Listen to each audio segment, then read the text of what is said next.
ഇന്നത്തെ നമ്മുടെ റെസിപ്പി നല്ല ടേസ്റ്റി ആയിട്ടൊരു പക്കോട റെസിപ്പിയാണ് കേട്ടോ. നമ്മൾ ഒരുപാട് രീതിയിൽ പക്കോട ചെയ്യലുണ്ട്. എന്നാലും ഈ ഒരു രീതിയിൽ ചെയ്യാത്തവരുണ്ടെങ്കിൽ തീർച്ചയായിട്ടും ചെയ്തു വെക്കണേ. എല്ലാവർക്കും ഇഷ്ടമാണെന്ന് വിചാരിക്കുന്നു. അപ്പോൾ വീഡിയോ കണ്ടുകൊണ്ടിരിക്കുന്ന സമയത്ത് ഇഷ്ടപ്പെടുകയാണെങ്കിൽ ആ ഒരു ലൈക്ക് ബട്ടൺ ഒന്ന് പ്രസ് ചെയ്യേണ്ട കാര്യം മറക്കരുത് കേട്ടോ. അപ്പോൾ കണ്ടു നോക്കിയാലോ. അപ്പോൾ ആദ്യം നമുക്ക് ഇതിലേക്കുള്ള സേമിയ ഒന്ന് വേവിച്ചെടുക്കണം. അപ്പോൾ അതിനായിട്ടൊരു 3-4 കപ്പ് വെള്ളം ഒരു പാത്രത്തിൽ വെച്ച് തിളപ്പിക്കുക. അതിലേക്ക് കുറച്ച് ഉപ്പ് ഇട്ട് കൊടുക്കുക. അതിൻ്റെ കൂടെ തന്നെ 1 ടീസ്പൂൺ ഓയിലൂടെ ഒഴിച്ചു കൊടുത്തിട്ട് ഒന്ന് മിക്സ് ആക്കുക. എന്നിട്ട് ഈ തിളച്ചുകൊണ്ടിരിക്കുന്ന വെള്ളത്തിലേക്ക് 1 കപ്പ് സേമിയാണ് ഇട്ട് കൊടുക്കുന്നത്. സേമിയ ഇട്ട് കഴിഞ്ഞാൽ പെട്ടെന്ന് തന്നെ തിളച്ച് വെന്ത് കിട്ടിക്കോളും. അടച്ച് വെക്കണമെന്നൊന്നുമില്ല, ഒരു 3-4 മിനിറ്റ് കൊണ്ട് തന്നെ അത്യാവശ്യം വെന്ത് വന്നോളും. ഇതാ ഈ ഒരു രീതിയിലൊന്ന് വെന്ത് കിട്ടിയാൽ മതി. ഒരുപാട് വെന്ത് ഉടയേണ്ട ആവശ്യമൊന്നുമില്ല. ഇതാ ഇങ്ങനെ ആവുന്ന സമയത്ത് ഇതൊന്ന് നമുക്ക് അരിച്ച് മാറ്റി വെക്കാം. ആ ഒരു ചൂടുവെള്ളം മാറ്റിയിട്ട് ഒന്ന് അരിച്ചെടുക്കാം. എന്നിട്ട് അതിനെ ഒട്ടിപ്പിടിക്കാതിരിക്കാൻ വേണ്ടിയിട്ട് അതിൻ്റെ മേലേക്ക് കുറച്ച് പച്ചവെള്ളം കൂടെ ഒന്ന് ഒഴിച്ചിട്ട് ഒരു സൈഡിലേക്ക് മാറ്റി വെക്കാം. വെള്ളമൊക്കെ മുഴുവനായിട്ടൊന്ന് വാർന്ന് പോയിക്കോട്ടെ.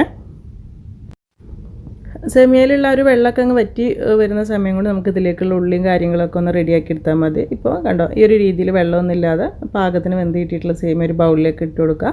അതിലേക്ക് മീഡിയം വലുപ്പത്തിൽ വരുന്നൊരു സവാള ചെറുതായിട്ടൊന്ന് ഇതുപോലെ ചോപ്പ് ചെയ്തിട്ട് കൊടുക്കുന്നുണ്ട്. പിന്നെ ഒരു 4 പച്ചമുളക് ഇട്ട് കൊടുക്കുന്നുണ്ട് കേട്ടോ. എരിവ് കൂടുതൽ വേണമെങ്കിൽ 4-5 ഇട്ട് കൊടുക്കാം. പിന്നെ ഒരു 1 ടേബിൾ സ്പൂൺ ഇഞ്ചി വളരെ ചെറുതായിട്ട് മുറിച്ചെടുത്തിട്ട് കൊടുക്കുന്നുണ്ട്. അതിൻ്റെ കൂടെ തന്നെ കുറച്ച് കറിവേപ്പില ഇട്ട് കൊടുക്കുക. പിന്നെ കുറച്ച് മല്ലിയില 2-3 ടേബിൾ സ്പൂൺ മല്ലിയില ചെറുതായി മുറിച്ചതുകൂടെ ഇട്ട് കൊടുക്കുന്നുണ്ട്. പിന്നെ ഒരു 1/4 ടീസ്പൂൺ മഞ്ഞൾപ്പൊടി ഇട്ട് കൊടുക്കുക. അതുപോലെ തന്നെ കുറച്ചുകൂടെ ഒരു എരിവിന് വേണ്ടിയിട്ടൊരു 1 ടേബിൾ സ്പൂണിൻ്റെ അടുത്ത് മുളക് പൊടി ഇട്ട് കൊടുക്കുന്നുണ്ട്.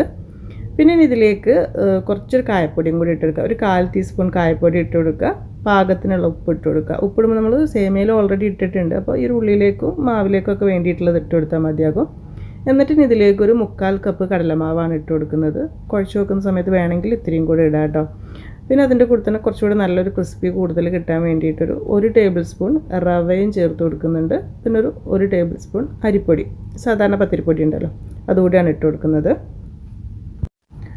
അപ്പോൾ ഇത്രയും കാര്യങ്ങളാണ് നമ്മൾ പക്കവടയ്ക്ക് വേണ്ടി വേണ്ടത്. അപ്പോൾ ഇതെല്ലാം കൂടെ ചേർത്തിട്ട് ആദ്യം ഇതുപോലെ നല്ലോണം ഒന്ന് മിക്സ് ആക്കി കൊടുക്കുക. ആദ്യമേ വെള്ളം ഒഴിക്കേണ്ട, എല്ലാ ഭാഗത്തേക്കും ഇതുപോലെ കൈ ഉപയോഗിച്ച് നല്ലോണം ഒന്ന് മിക്സ് ആക്കി എടുക്കുക.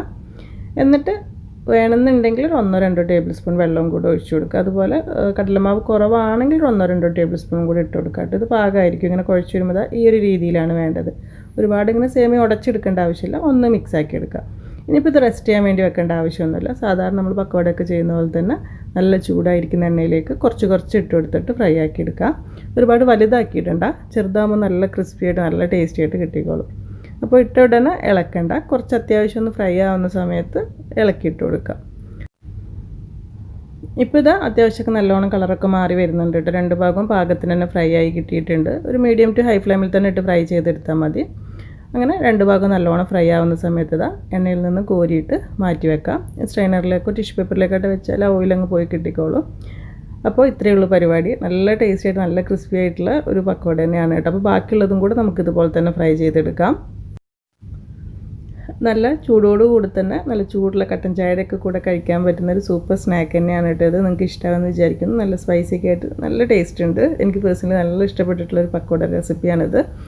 പിന്നെ ടൊമാറ്റോ കെച്ചപ്പ് കൂട്ടി കഴിക്കാൻ താല്പര്യമുള്ളവർക്ക് അങ്ങനെ വേണമെങ്കിലും കഴിക്കാം. വെറുതെ ഇങ്ങനെ എടുത്ത് കഴിക്കാൻ തന്നെ നല്ല ടേസ്റ്റാണ് കേട്ടോ. അപ്പോൾ ഇഷ്ടപ്പെട്ടിട്ടുണ്ടെങ്കിൽ ലൈക്ക് ചെയ്യേണ്ട കാര്യം മറക്കരുത്. അതുപോലെ നിങ്ങൾ ചെയ്തു വെക്കുന്നുണ്ടെങ്കിൽ ഫീഡ്ബാക്കും കൂടെ അറിയിക്കാൻ മറക്കരുത്. അപ്പോൾ ഇനി എന്തായാലും നല്ല റെസിപ്പീസായിട്ട് പുതിയ വീഡിയോയിൽ കാണാം. താങ്ക്